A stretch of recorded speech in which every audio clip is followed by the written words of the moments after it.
দাঁড়াইছে ঢালুক দেন। কি হয়েছে মানে? আমি না তোমাকে কতদিন বলি যে তোমার ছেলে মাছ দিয়ে ভাত খাইতে চায় না, এই যে এখন মাছ দিয়ে ভাত দিচ্ছি সে খাবে না, সে গরুর মাংস চায়।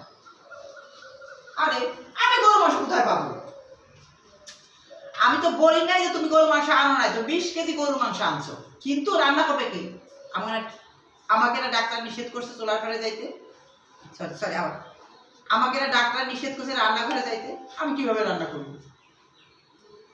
আরে প্লিজ একটু আপনি এটা দেন যে হচ্ছে আগুনের আশা আমি বেশিক্ষণ থাকতে পারি না, এটা দেনেই হবে। রোল। আরে আমাকে না ডাক্তার নিষেধ করছে রান্নাঘরে যেতে, তুমি জানো না আগুনের আচ্ছা তুমি জানো না আগুনের আছে আমি রান্নাঘরে থাকতে পারি না। আবার দি, তুমি জানো না আগুনের আছে আমি রান্না করতে পারি না। আর আমি কাজের মানুষ কোথায় পাবো? আমি কি বাইরে যাই?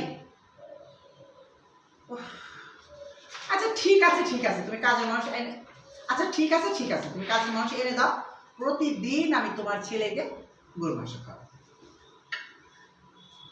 ঠিক আছে ঢালুকগুলো দেন। একটু বলতে হবে তো। হ্যাঁ 10-15 দিনের মধ্যে টাকা বেতন দেওয়া লাগবে, আর তুমি ওয়েট করো।